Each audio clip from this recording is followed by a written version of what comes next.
Olá, meus queridos irmãos, queridas irmãs, amigos e amigas, que prazer estar aqui com vocês mais uma vez para esse nosso momento, esse nosso ponto de encontro que a Safeliz nos permite para o estudo da lição da Escola Sabatina. Eu sou o pastor Hélio Carnassali e que bom que você está aqui conosco, que bom que você está aí, seja conectado no canal, seja recebendo por compartilhamento, todos vocês são muito bem-vindos. A Safeliz disponibiliza, por meio do link que aparece aí na tela, a oportunidade de você se inscrever nos canais da Safeliz. E quando você se inscrever, você vai receber notícias, novidades, informações e o melhor, você vai receber no conforto do seu WhatsApp o resumão que é a lição completa e também as porções diárias da lição da Escola Sabatina e você vai usar conforme o seu desejo, a sua conveniência.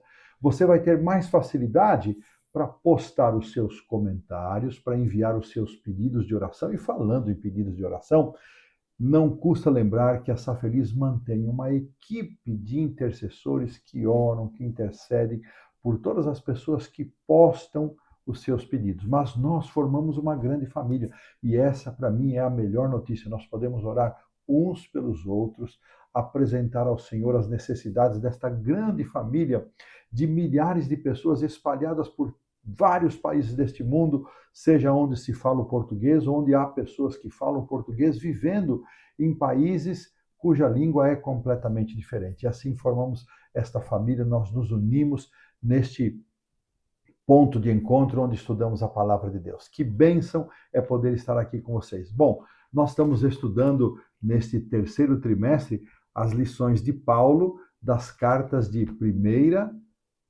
carta e segunda carta de Paulo aos Coríntios. E vamos avançar. Já mencionei para vocês que o autor ele vai seguindo um sistema de estudos, que é um teólogo brasileiro, portanto, escreveu originalmente em português, isso de alguma forma facilita a compreensão.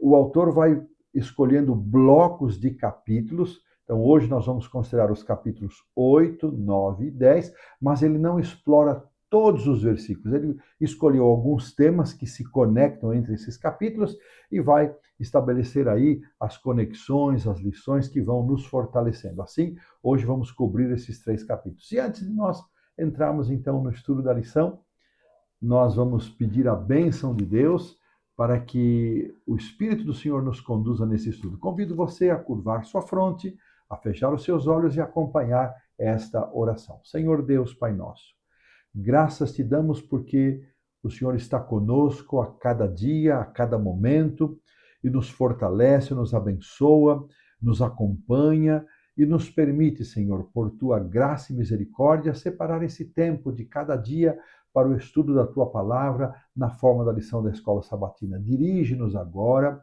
ao compartilharmos este conteúdo. Que o Senhor me abençoe e abençoe as pessoas que estarão recebendo esse material. Eu oro, Senhor, em nome do Senhor Jesus, por todos nós, hoje e sempre. Amém. Título da lição de número 5 do terceiro trimestre de 2026 é Tudo para a Glória de Deus. E o verso para memorizar vem do capítulo 10, verso 31, onde lemos, a produção vai colocar aí, portanto, se vocês comem ou bebem ou fazem qualquer outra coisa, façam tudo para a glória de Deus. Nós vamos voltar a esse texto de forma mais direta lá na lição da quinta-feira. Bom, você se lembra que o capítulo 7, que encerrou a lição da semana passada, tratou das questões do casamento, mas nos capítulos 4, 5 e 6, de forma mais direta, 5 e 6, o assunto da imoralidade foi bastante tratado pelo apóstolo São Paulo. A questão da sexualidade, lembrando que o nosso corpo é o templo do Espírito Santo, que devemos nos conduzir com santidade diante de Deus, não podemos aceitar condutas que estejam em desarmonia com a vontade de Deus. E Paulo foi muito firme, embora amoroso, mas muito firme, para que não houvesse da parte daquela igreja iniciante a ideia de que era possível conviver com princípios do cristianismo e pecados abusivamente abertos, como era o caso que estava acontecendo em Corinto. E ainda mais, eles se vangloriavam desta situação. E Paulo teve que ser muito firme. Depois de dar, então, as orientações a respeito para solteiros e para o casamento, ele vai entrar no capítulo 8, que vai tratar da questão da idolatria. Então, esse é o tema muito significativo, que não só tem valor histórico do que acontecia lá em Corinto, mas tem um grande valor espiritual para nós hoje. Na semana passada, então, como já mencionei, vimos que o corpo é o santuário do Espírito Santo, e esta compreensão, ela faz uma ligação com o tema dessa semana, porque tendo esta compreensão de que o nosso corpo é o santuário do Espírito Santo, isso não só envolve a questão da pureza de conduta, mas também tem ligação com a questão da idolatria.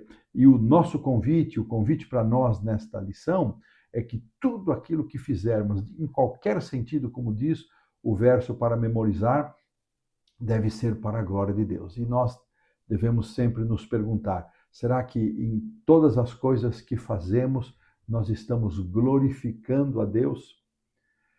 Se não estamos fazendo assim, esta deveria ser a nossa intenção, o nosso desejo, o nosso propósito.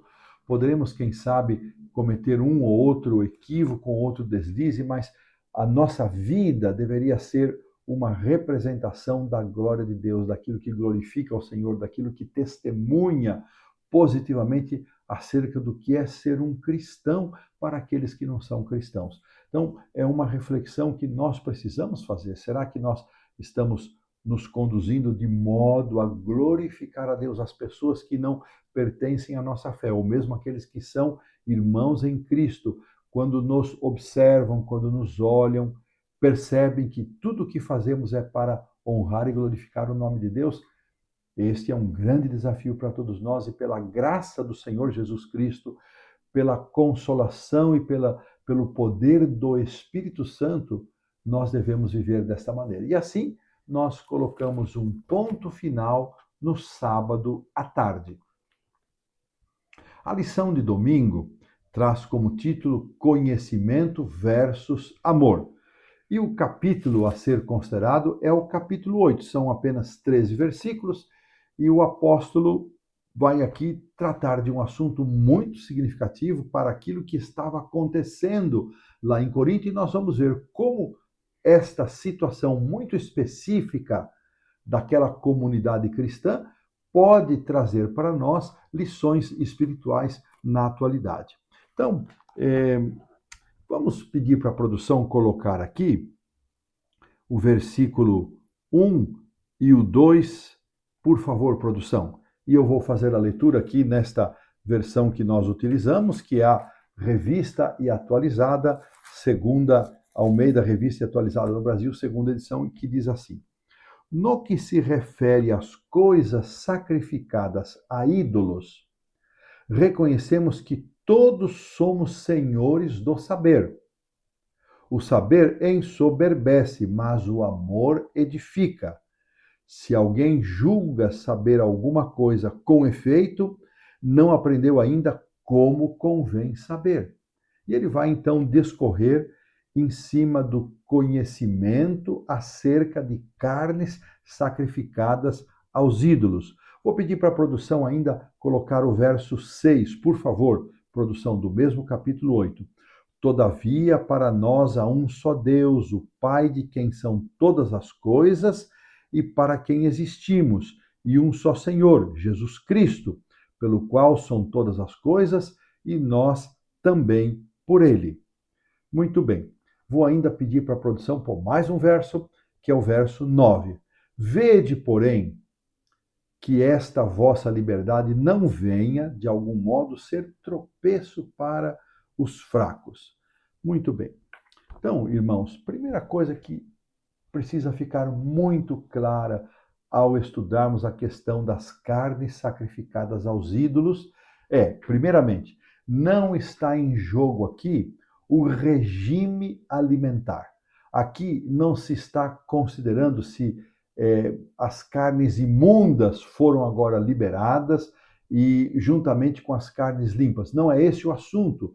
Isso jamais passaria pela cabeça de Paulo como de qualquer outro apóstolo. Então, o princípio deixado por Deus lá em Gênesis e depois confirmado em Levítico 11, isso permanece sem alteração. Aqui não se está tratando de carnes imundas e carnes limpas. Uma outra coisa muito importante, não se está tratando aqui do regime alimentar, se vegetariano, ovo-lacto vegetariano, vegano ou aqueles que se alimentam utilizando proteína de origem animal. Não é isso que está em jogo. O assunto aqui é carnes sacrificadas aos ídolos. Havia dois grupos na igreja de Corinto. Um grupo a quem Paulo chama de fortes, eram aqueles que não se importavam em comer carnes sacrificadas aos ídolos.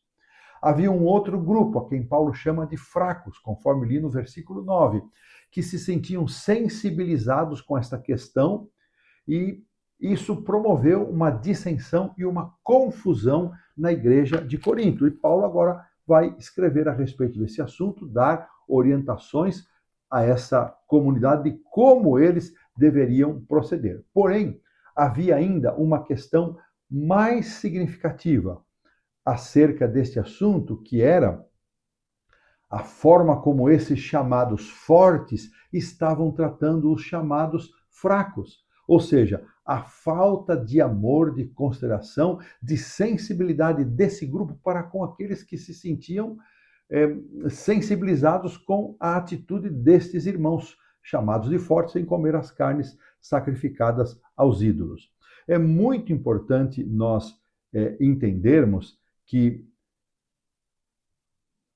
Paulo vai dar aqui uma orientação, que depois ele vai completar no capítulo 10, e nós não vamos esgotar o assunto aqui, porque vamos voltar a ele no capítulo 10. Mas a orientação geral bíblica era que não se deveria comer carnes sacrificadas aos ídolos. Esse foi um dos temas em recomendação aos cristãos que estavam vindo do paganismo, do mundo gentílico, e que os judeus, a quem os judeus queriam impor as práticas judaizantes ou as práticas judaicas, como a circuncisão. Atos 15 nos conta de uma assembleia que foi presidida por Tiago, irmão de nosso Senhor Jesus Cristo, em que conclusões foram estabelecidas acerca de que conduta deveriam ter estes irmãos. Vamos ler isso aqui lá em Atos 15, vou pedir para a produção colocar, Atos 15, versículo 20. Vamos ler isso aqui para que tenhamos claro estas recomendações. Vamos pôr o 19 e o 20, por favor, produção.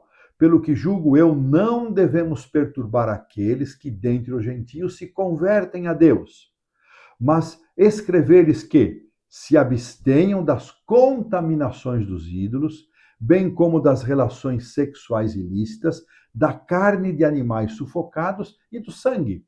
E o versículo 29 torna ainda mais explícito, não precisa colocar a produção, que vos abstenhais das coisas sacrificadas aos ídolos. Então, esta havia sido a recomendação dos líderes da igreja para estes que estavam vindo do mundo gentílico, do paganismo, para o cristianismo, que se abstivessem das carnes sacrificadas aos ídolos. Mas Paulo, ele não é tão contundente aqui a respeito desse assunto, porque ele não emprega declarações tão incisivas quanto esta recomendação que encontramos em Atos capítulo 5, porque a sua preocupação neste momento era uma preocupação maior, mais abrangente com respeito à unidade da igreja. Paulo entendia que a principal questão que deveria ser tratada era a falta de unidade que o mau uso do conhecimento do tema estava proporcionando. Por isso que o versículo 1 e 2 abre daquela forma, falando que o saber ensoberbece e o amor edifica. Ele não criticou o conhecimento em si, mas ele criticou o conhecimento sem amor, que provoca um desbalanceamento. Eu fiquei pensando nisto, irmãos, que o verdadeiro conhecimento só pode ser assim tido como tal quando existe amor. E eu fiquei aqui refletindo nas muitas vezes em que nós, como líderes, como igreja, muitas vezes impomos a guarda dos princípios e dos preceitos destituídos de amor. Temos que trabalhar por aquilo que é correto, por aquilo que é certo, sem dúvida nenhuma, por normas e princípios, sem dúvida nenhuma, mas nunca destituídos de amor. Nunca destituídos de amor. Este saber sem amor, ele fere, ele machuca, ele divide. Então, se você é um líder e está me ouvindo neste conteúdo, temos que perguntar, será que nós temos zelado pelos valores e princípios, que é uma boa coisa, mas com amor? Paulo diz que o saber sem amor só causa soberba, e soberba entristece, magoa, divide. Bom, Paulo aqui cita Deuteronômio 6,4 para reafirmar que realmente só existe, nós não devemos dar valor aos ídolos. Então, Paulo ele entende que esse contexto idólatra em que carnes eram sacrificadas aos ídolos, de certa maneira, para nós os ídolos não significam nada. Deus sim significa tudo. Então, Paulo tem essa compreensão, mas ele vai mais além. E aqui no parágrafo final da lição de domingo, ele vai afirmar que, confiantes em seu julgamento, os fortes julgavam inofensivo comer alimentos sacrificados aos ídolos. Eles não viam problema. Como veremos mais adiante, aí nas lições de quarta e quinta-feira, Paulo ele deu certos direitos a respeito desse assunto que nós vamos considerar aí nas porções dos versículos 23 até o final do capítulo, dos versículos 18 até o 33, perdão. Bom, se isso se tornasse um tropeço para os fracos, isso deveria ser evitado. Aqui Paulo então traz o equilíbrio da questão. O cristão, irmãos, ele é chamado para viver em abnegação e altruísmo por amor a Cristo e por amor aos irmãos.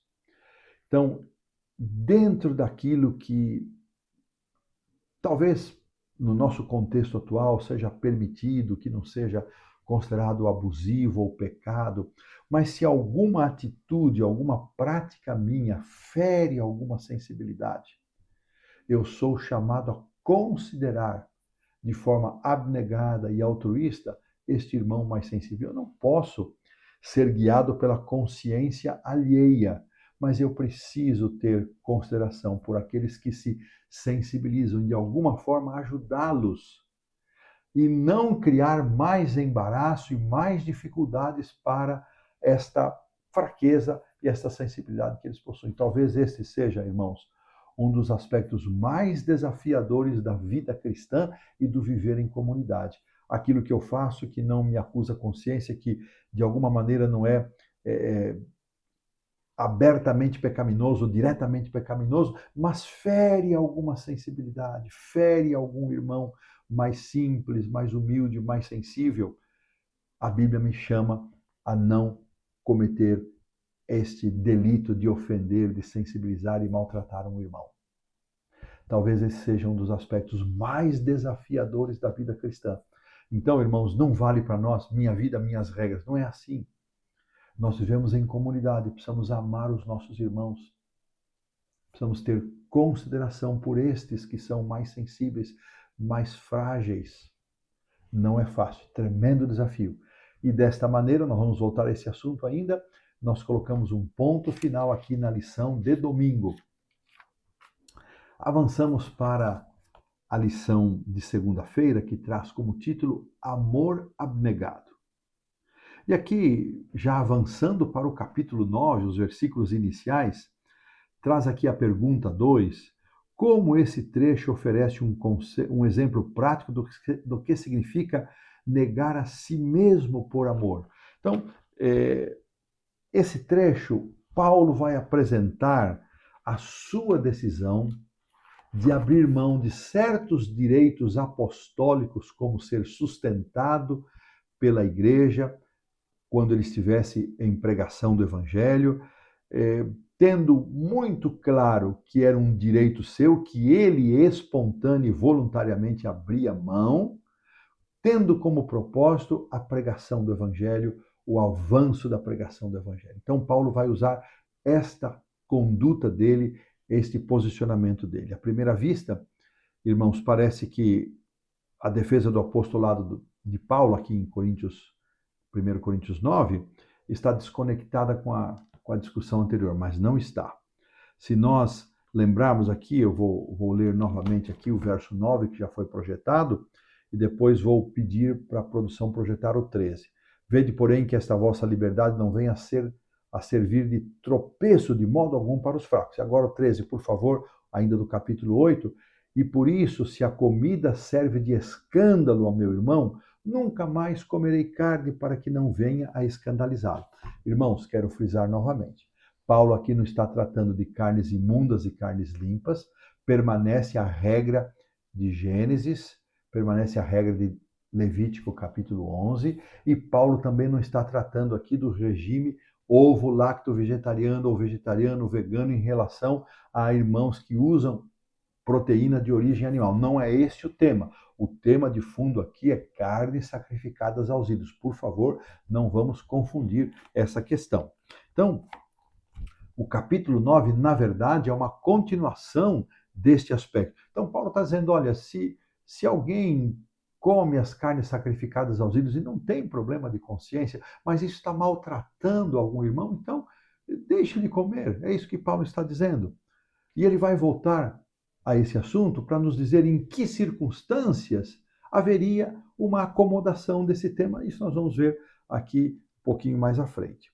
Então, Paulo vai usar aqui algumas expressões a respeito da sua posição que a lição destaca. São 3 posições. Primeira, comer e beber. Ele afirma que, como apóstolo, ele possuía esse direito, mas ele preferiu não usar. Atos 18:3 nos fala que ele fabricava tendas e com isso ele se sustentava. Segundo, muitos apóstolos eram casados. Aqui são citados o exemplo de Priscila e Áquila, de Andrônico e Júnias. Paulo, se casado fosse, poderia também levar a sua esposa nas suas viagens, ser sustentado juntamente com ela pela igreja. Mas Paulo preferiu ser solteiro, não estar casado e dedicar-se integralmente. Então ele abriu mão também desse direito. E finalmente, o verso 6, esse é o verso 5, comentei o verso 6, temos de trabalhar para... Então ele disse, será que só Paulo e Barnabé, só eu e Barnabé temos aqui a obrigação de trabalhar para viver? Será que nós não podíamos também ser sustentados pela igreja? Lembrando, irmãos, que Barnabé, primeira vez que a Bíblia fala sobre ele, está em Atos 4, 35, 36, 36, 37, Barnabé está vendendo um campo e depositando aos pés dos apóstolos o recurso. Então, ele está abrindo mão de uma propriedade sua. Ele não tinha motivos para ter qualquer avareza. Então, mas Barnabé também não sabemos que profissão Barnabé exercia. Paulo se apresenta como fabricante de tendas, talvez Barnabé também o fosse, ou tivesse outra profissão. A verdade é que Paulo menciona, inclui Barnabé, que ele também abriu mão disso. E a expressão, será que somente Barnabé e eu temos de trabalhar para viver? Será que nós somos menos apóstolos, somos em condições inferiores? Paulo dizendo, não, isso foi uma decisão voluntária nossa, nós nos dispusemos a nos sustentar. E aqui, depois, na continuação do capítulo 9, que é um capítulo muito precioso, e o autor ele não vai entrar em todos os detalhes, fiquei com vontade, com água na boca de entrar nesses detalhes, mas aqui ele faz um resumo no parágrafo final, dizendo que nos versos 7 a 11, Paulo vai desenvolver a ideia apresentada no verso 6, que acabei de falar, que será que só eu e Barnabé temos que trabalhar. Ele vai desenvolver isso, lembrando que ele vai citar uma palavra de Jesus, que aos que pregam o evangelho, que vivam do evangelho, mas ele abriu mão disso. Paulo abriu mão disso. Ele diz, olha, eu não fiz uso desse direito. Está aí no 9, verso 14. Eu não fiz uso desse direito, embora fosse um direito, eu não fiz uso.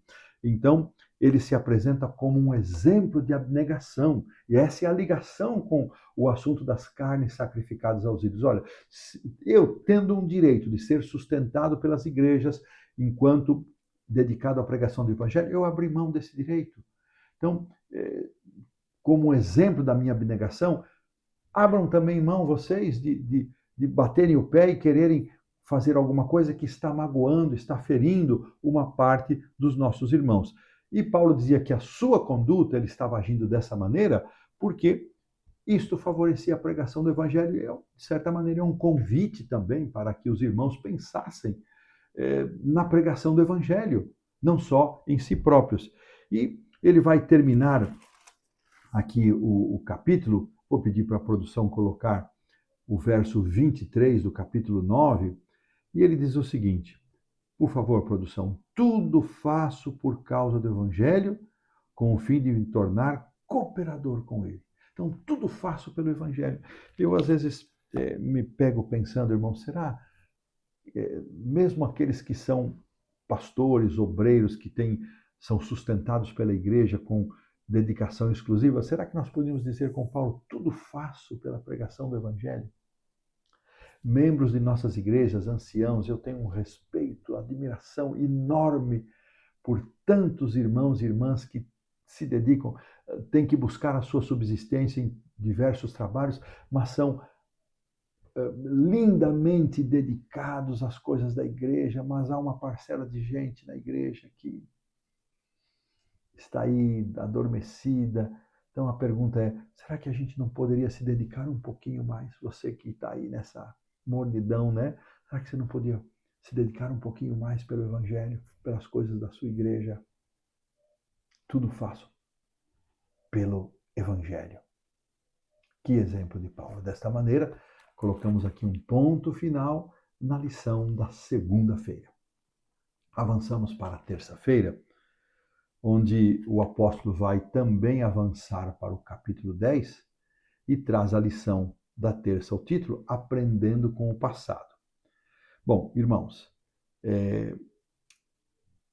Paulo oferecendo-se como um exemplo de abnegação, tomado da sua própria experiência, Paulo agora vai entrar de uma forma mais direta na questão da idolatria.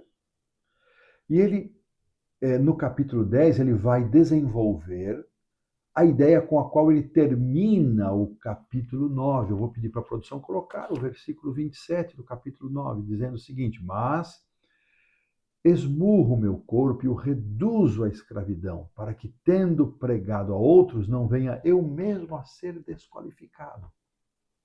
Interessante, irmãos, que o comentário bíblico adventista, no volume 6, na página 811, ele menciona comentando sobre esmurrar o corpo, de reduzi-lo à escravidão, ele dá suas explicações interessantíssimas, não é?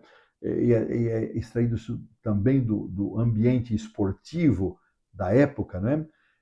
Paulo está mencionando que todo esforço deveria ser feito, o esforço máximo, assim como os atletas se esforçavam ao máximo para ganhar uma coroa corruptível, que passaria, murcharia, que todos deveríamos fazer o melhor que estivesse ao nosso alcance para dominar, para vencer as paixões carnais, as paixões pecaminosas, claro, com a graça de Cristo, com a bênção do Espírito Santo. Então, com esse contexto de esmurrar o corpo, de não ser desqualificado, Paulo, então, vai trazer o exemplo do povo de Israel. E antes de comentar a pergunta 3, que vai se referir aos versos 7 a 11, vamos relembrar aqui no primeiro parágrafo abaixo da pergunta, que nos versos iniciais de 1 a 5, Paulo está fazendo alusão à história do povo de Deus no deserto, a travessia do deserto. A referência à nuvem e ao mar traz à memória a direção, a presença e a proteção divinas dadas àquele povo naquele tempo. O próprio apóstolo descreve também ainda o alimento e a bebida que representam as provisões que Deus fez para eles. Então, a presença de Deus, o cuidado de Deus, as provisões de Deus.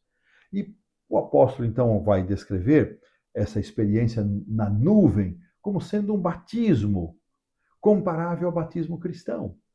A nuvem que o seguia de dia e de noite. E do mesmo modo, quando ele menciona alimento e bebida, é uma referência à ceia do Senhor. Muito bem. Então, 1 Coríntios 10 ensina que, em certo sentido, nós agora vamos ser desafiados hoje a refletir na história do passado e ver como é que nós estamos nos conduzindo. E nesse ponto, então, chegamos aos versos 7 a 11, onde Paulo vai descrever os pecados que aquele povo cometeu, mesmo tendo estas demonstrações de direção, de cuidado, de provisão de Deus. E ele vai mencionar aqui, verso 6, cobiça, verso 7, idolatria, verso 8, imoralidade, verso 9, o provar o Senhor ou não provar o Senhor, ou pôr o Senhor à prova, e o verso 10, murmuração.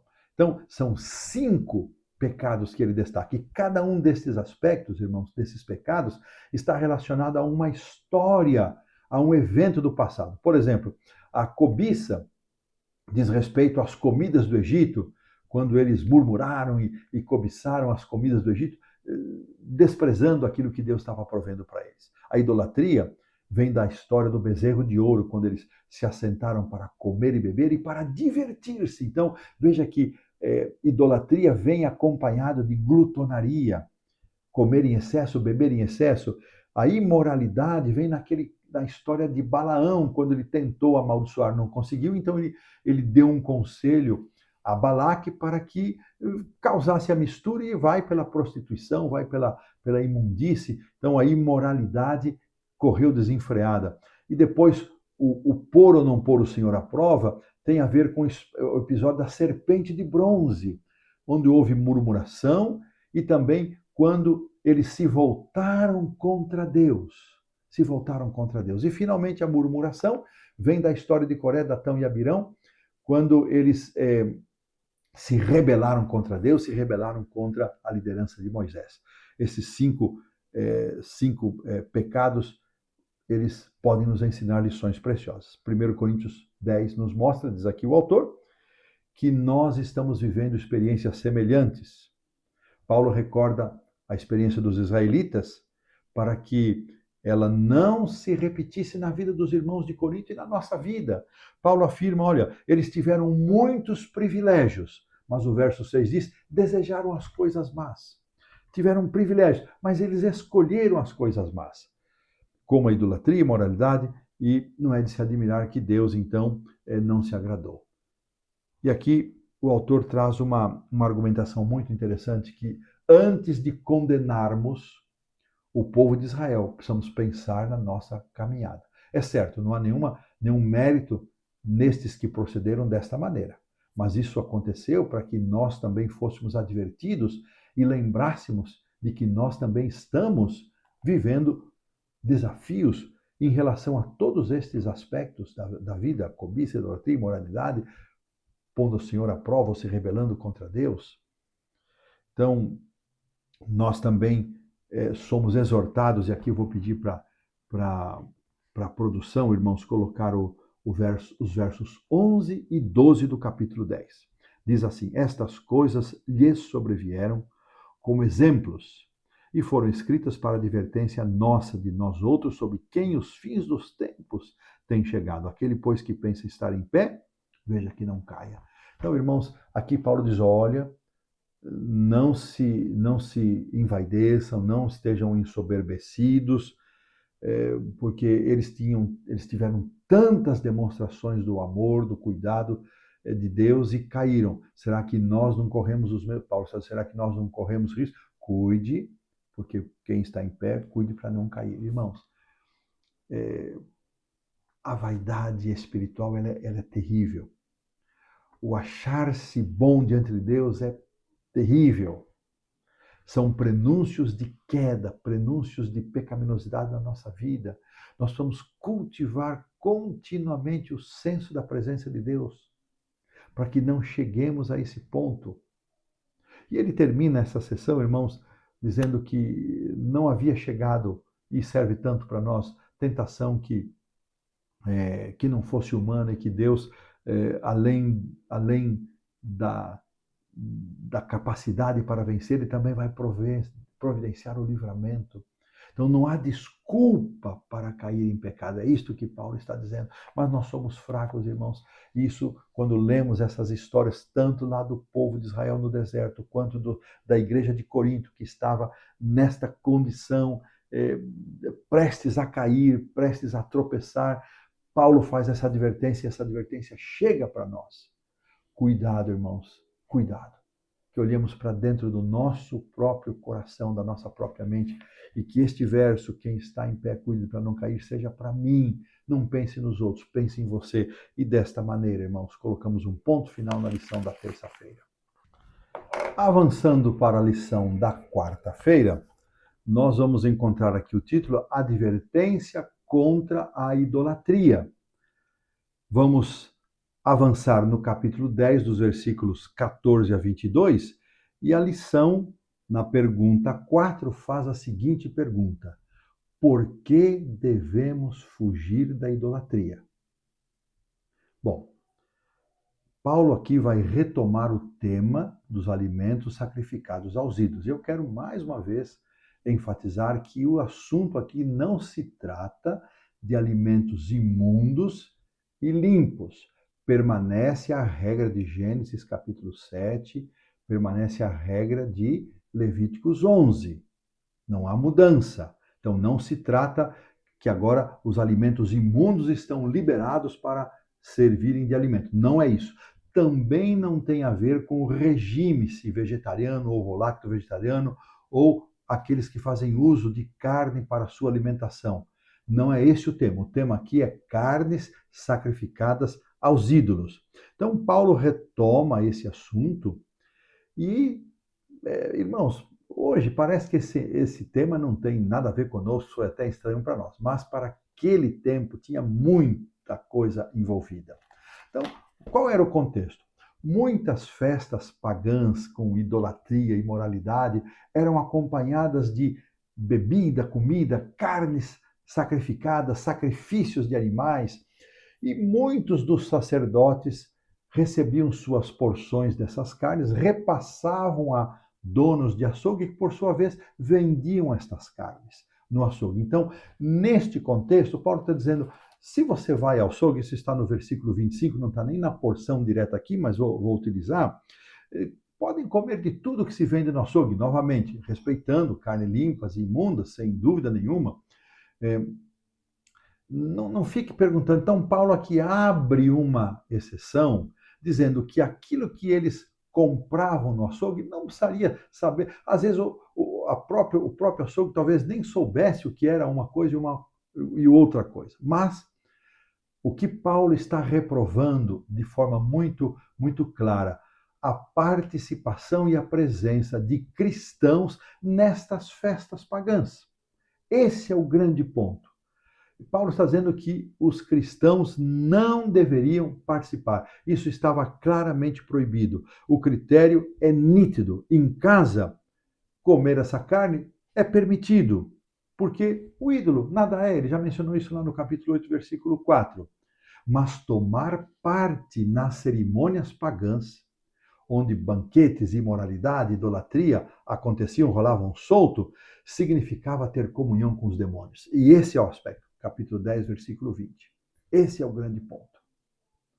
Da mesma maneira como aqueles que participavam da ceia do Senhor tinham comunhão com Cristo, os que participavam destas festas orgíacas, imoralidade, bebida, glutonaria, cumilança, imoralidade, isso era ter parte com os demônios. Por isso Paulo afirma o seguinte: vocês não podem beber o cálice da ceia do Senhor e o cálice dos demônios. Vocês têm que escolher uma coisa ou outra.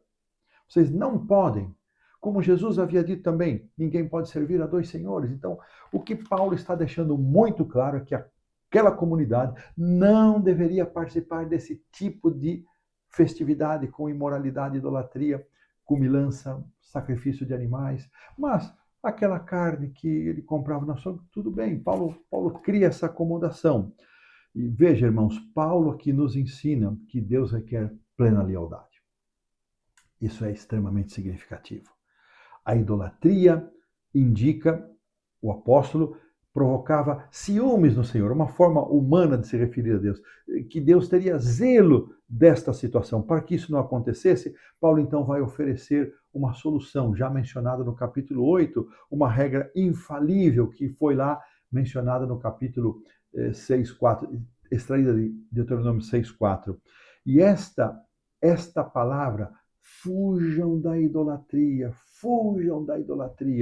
que aparece aqui, irmãos, deveria ser, portanto, estar firmada na mente daqueles cristãos de Corinto. Está no versículo 14. Meus amados, fugir da idolatria, fujam da idolatria. Então, esse é o contexto. Espero que tenha ficado claro. Afaste-se desses ambientes, não participem. E desta maneira, eles também não estariam ferindo a sensibilidade dos irmãos, porque havia uma confusão.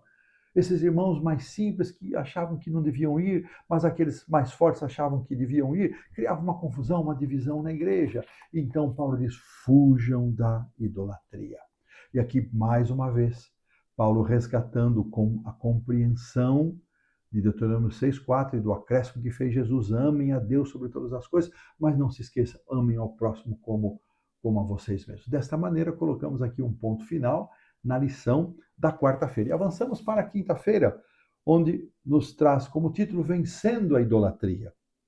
Ora, Paulo aqui nos versículos finais do capítulo 10, do 23 até o 33 e o capítulo 11, verso 1, que na verdade é a mesma sessão, Paulo vai nos trazer aqui um reforço da argumentação desta dimensão do amor a Deus sobre todas as coisas que se manifesta no próximo, no amor ao próximo. Não existe, irmãos, amor a Deus desconectado do amor ao próximo.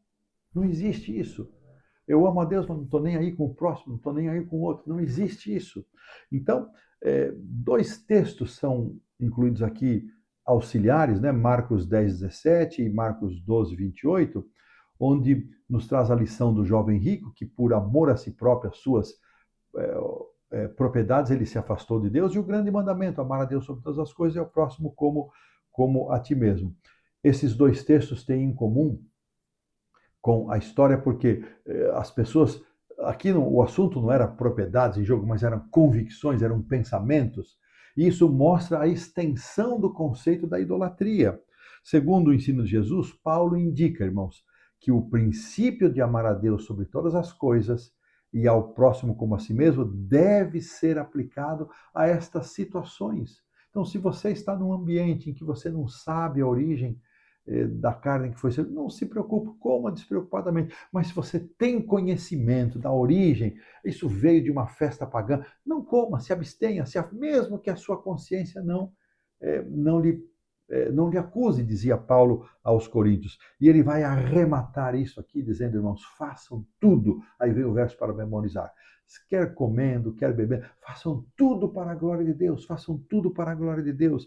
E aqui, irmãos, uma frase da lição muito significativa: qualquer coisa que usurpe a glória de Deus e aquilo que pertence somente a Deus é uma forma de idolatria. Eu vou até repetir. Qualquer coisa que usurpe a glória de Deus ou que pertença somente a Deus é uma forma de idolatria. As palavras finais aqui do capítulo, do verso 31 até o 11:1, funcionam como uma conclusão. Vou pedir para a produção projetar para a gente fazer a leitura desses curtos versos, 10:31 ao 11:1. Portanto, quer comais, quer bebais ou façais outra coisa qualquer, fazei tudo para a glória de Deus. Não vos torneis causa de tropeço nem para judeus, nem para gentios, nem tampouco para a igreja de Deus. Assim como também eu procuro em tudo ser agradável a todos, não buscando o meu próprio interesse, mas o de muitos para que sejam salvos. Mais uma vez, Paulo está dizendo, façam tudo para a glória de Deus. Não sejam causa de tropeço. Ele usa mais uma vez o Senhor, eu também fiz tudo para não servir de tropeço. E ele então faz o apelo, sejam meus imitadores, como também eu sou de Cristo. Olha que conclusão maravilhosa. Irmãos, no meu curso, na minha faculdade de teologia, tivemos muitos professores queridos, e um deles, o de saudosa memória, o professor Orlando Ruben Ritter, na sua aula introdutória de arqueologia bíblica, ele que falava sobre ciência e religião e que mostrava aspectos maravilhosos sobre esta dimensão, né, de ciência e religião, da ligação entre ciência e religião, criacionismo e tudo mais. Ele, na sua introdução, ele disse: querem um exemplo? Olhem para mim. Aquilo, no começo, me pareceu tão, assim, uma forma orgulhosa de ser, mas depois eu fui entender. Era exatamente o contrário. Ao dizer, querem um exemplo, olhem para mim, ele estava dizendo: eu vou me sacrificar de todas as maneiras, por todos os modos e meios possíveis, para que eu seja uma referência, um exemplo para vocês. Eu não vou pedir nada para vocês que eu mesmo não faça. Que lindo exemplo, irmãos. E aqui vem a palavra para nós. Será que esses 4 versos aqui fazem parte do meu roteiro de cristianismo? Comendo e bebendo ou fazendo qualquer outra coisa, estou glorificando a Deus? Será que eu estou servindo causa de tropeço para alguém em algum ponto da minha conduta, da minha prática? Podemos dizer como Paulo, assim como ele pôde dizer por si, entregar completamente, ele pôde dizer: sede meus imitadores, como eu também sou de Cristo. Será que Cristo é a razão última da nossa vida, de quem tomamos graça e força para viver humildemente como Cristo viveu, sendo um exemplo para os outros? São reflexões muito profundas que essa história toda aqui da carta aos Coríntios nos deixa. Dessa maneira, colocamos um ponto final na lição da quinta-feira. Avançamos para a sexta-feira, onde vão aqui, minha vontade, irmãos, era ler os 4 parágrafos, mas o nosso tempo estourou e eu vou ler aqui 2 parágrafos, o segundo e o terceiro. Diz assim, são trechos de Atos dos Apóstolos. Paulo insistia com seus irmãos para que perguntasse a si mesmo que influência suas palavras e atos estavam exercendo sobre outros e para que não fizessem coisa alguma, ainda que inocente em si mesma, que pudesse parecer aprovação à idolatria ou que viesse a escandalizar os fracos na fé. Se vocês comem ou bebem ou fazem qualquer outra coisa, façam tudo para a glória de Deus. Muito claro, confirmando aquilo que falamos. Terceiro parágrafo aqui da sexta-feira. As palavras de advertência do apóstolo à igreja de Corinto são aplicáveis a todos os tempos e especialmente adequadas para os nossos dias. Ele entendia, escreve Ellen White a respeito de Paulo, por idolatria não apenas a adoração de ídolos, mas também o egocentrismo, o amor às comunidades e a condescendência com apetite e as paixões carnais. Veja que o leque de idolatria como cresce, não é? E a atenção volta para nós, né, irmãos? Será que estamos caindo em algum desses aspectos do que é considerado idolatria? Vou repetir, egocentrismo, uma vida egocêntrica, voltada só para si mesma. Comunidades, longe dos sacrifícios, longe da abnegação. Condescendência, ou seja, não observar princípios e valores, princípios, condescendência com apetites e paixões carnais. Oh, irmãos, quanta coisa linda! Não vou citar hoje nenhuma pergunta para consideração, porque esses 2 textos de Ellen White acerca daquilo que estudamos são suficientes para nos fazer considerar. E eu quero convidar você, terminando aqui a lição da sexta-feira e terminando o estudo desta lição, convidar você a uma oração para que Deus nos fortaleça, nos ajude, irmãos, a viver de tal maneira que possamos dizer como Paulo: sede meus imitadores, como eu sou de Cristo. Que Deus nos dê esta graça. Pai querido, Deus amado, graças te damos por sermos desafiados a fugir da idolatria nestas mais variadas aplicações. Que nossa vida deixe de ser egocêntrica, condescendente. Que nós possamos, Senhor, olhar para Cristo, olhar para Paulo, mas acima de tudo para o Senhor Jesus, nosso exemplo maior, para que possamos nos tornar, nos constituir uma referência para a nossa família, os nossos irmãos, para a nossa comunidade, para os de dentro e os de fora. Que o Senhor nos abençoe para isso, que possamos fazer de tudo pela pregação do Evangelho. Eu te peço e agradeço em nome do Senhor Jesus. Amém. Um forte abraço. Que todos fiquemos com Deus até a próxima semana.